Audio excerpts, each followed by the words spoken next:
Okay, Judd here. Good morning, good afternoon, good afternoon. Yes, it's afternoon. I had to wait till it got warm enough to go outside. God. Uh, Not exactly what I wanted to be doing on this cold Saturday, but 2 mornings ago at 2 a.m., it died. I looked them up online and you can get anything from $119 up to like $450.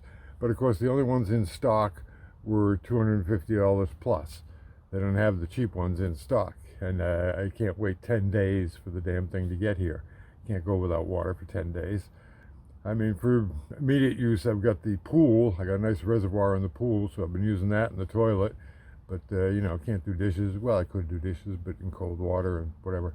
Funny thing is, the pool water is probably the cleanest water I've ever had because that gets filtered. Stuff coming out of the ground is terrible. I found one at Harbor Freight that they had for $219, and I was going to get that, but it only runs on 110, and this is powered up to 220, so that would double my electric cost in running it. So I went ahead and bought the one at Home Depot for $258, $259 or something, and I got a military discount on that, so it ended up with the sales tax coming to about $243, I think. And that's a shallow well, ever-built half horsepower pump. So we're going to go ahead and hopefully, now see, I've got disconnects on there. I put those in when I replaced this 10 years ago. The only trick is hoping that those fittings match up perfectly with the spacing on this so that I can just reconnect it to those same fittings and not have to mess around with that piping because that's all rigid. There's not a lot of flex in there to be moving those pipes around. If that fits nicely, this should be pretty straightforward. Just disconnect electric, disconnect pipes, replace, reconnect. If those don't fit, I'm going to be cutting pipe and having to do fitting and all that stuff.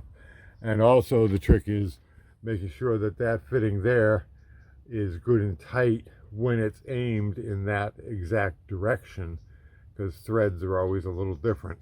So I'm going to have to use a lot of Teflon tape on that to make sure I can bring it around to a perfect horizontal or 90 degrees off of the motor. That one's not as critical. I should have gone up higher with that and made it a vertical. Something to note if you do this, make both fittings where you disconnect vertical coming out so that alignment isn't that big a problem. Good thing to know. There, that's worth the video right there. Okay, let's get to work.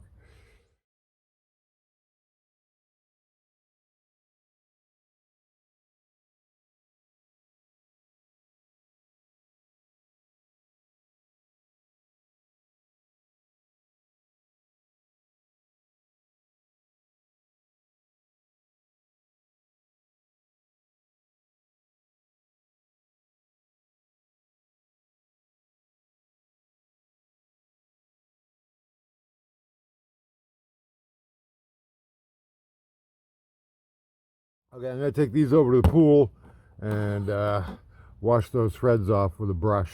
Get them nice and clean for the new installation.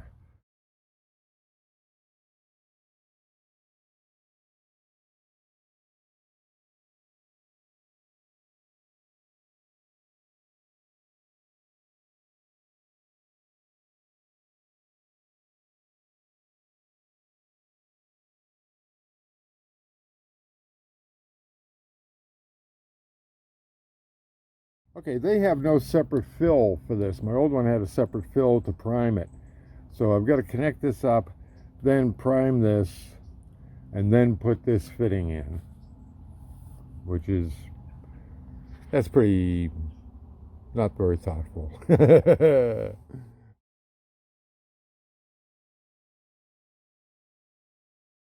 Now another problem with this one is the wire connection and the pressure switch is over here on the opposite side. I'm on this side on the previous one, but it's all over there. It can be awkward to get through. You can see I got a lot of junk stashed in there.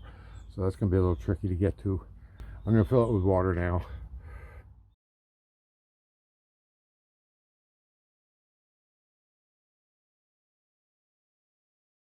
And disaster strikes. This isn't the same. Oh man. Belgian bummer. Oh my god. Ah! Oh, that sucks. That really sucks. Oh, God. Okay, I'm going to have to go to the store. Later, dudes.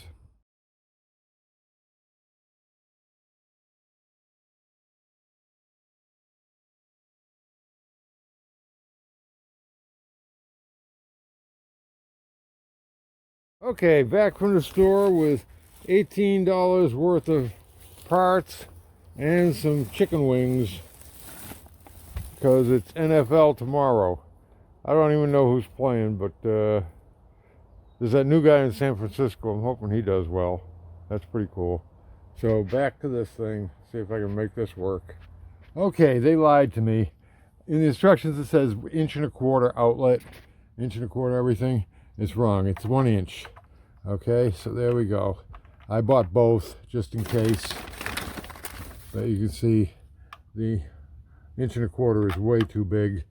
And fortunately I had measured that, if you recall, and I knew it was 1.25 inch inside of these threads, so I needed 1.25 inch on the outside diameter of these threads, and this is a 1 inch fitting. And then inside that, that'll take my 3/4 threads in there. So now I just got to make sure I get it down far enough. I might end up cutting part of this one off to get this to the proper height. I have trouble aiming the phone camera. Okay, that's why I'm like this sometimes. So we're going to proceed with that, get this put together. And then I'm going to try it, and if I need to prime it further, like here, I bought the wrong size pieces for that. Oh shit, because I got ready to prime this. That might work anyway. Okay, blah, what a pain in the butt. Plumbing is a pain in the butt. I love electrical work, I hate plumbing work, because there's just so many variations in plumbing work. I mean, if you're going to get a faucet replacement, good luck to you, because there's like every single faucet ever made is different, and it depends, even the models are different from year to year, so the innards are all different, and God help you. That's why people buy new faucets, because repairing the old ones is just like such a pain in the butt.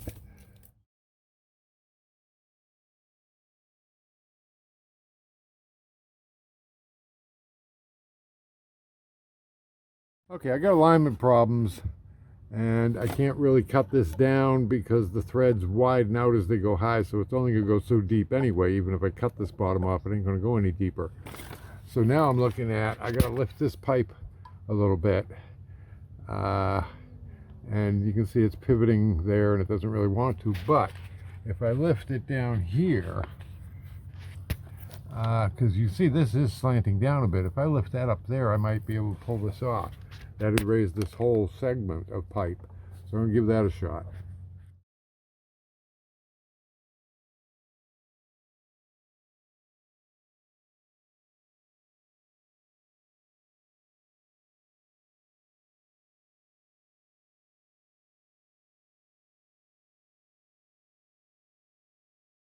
Okay, that's a nice alignment now. I can live with that. Okay, it turned out that whole tank has settled in on the front end quite a bit. So that was actually down from where it should have been anyway. Okay, so that'll work. I'll go ahead and fit those joints.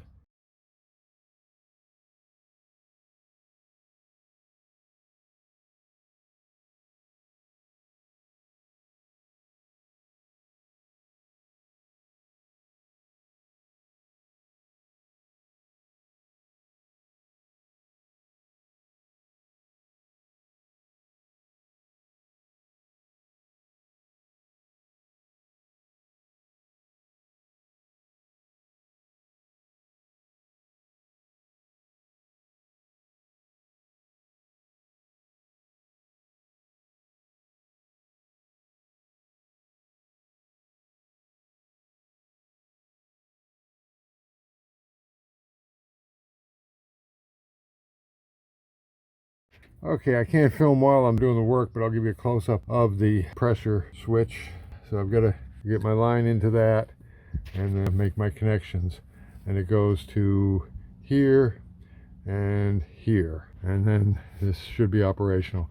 They also told me to use a flathead screwdriver to turn the motor a full revolution. I think that must have something to do with priming it or something, making sure it's got all full water in there. But we'll see. I don't know. Otherwise, it doesn't say what that's for. It's just the first step they say to do. So there's a good view of the pressure gauge, and there's a couple of screws in here where you can adjust it, but they say don't take it over 50. Now I had 60 on my other one, but I bought a new switch for that. I don't know if this pump would handle 60, so we'll see how it works out. I hate low pressure showers.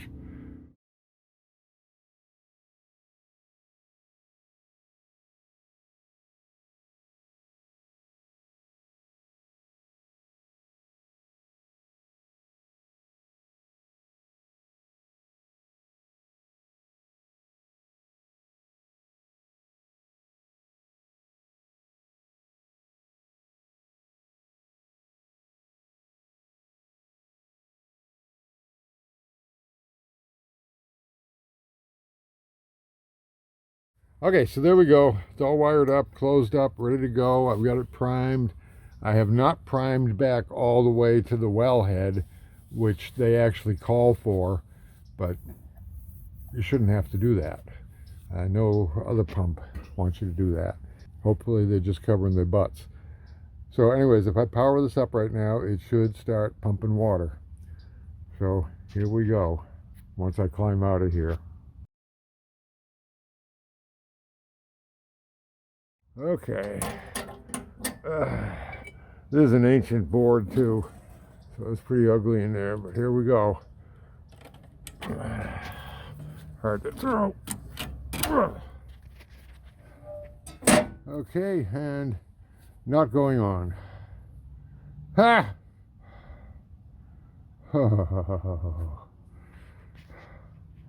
Okay, that's not good. This should be going on. There you go. That's how to install a new pump.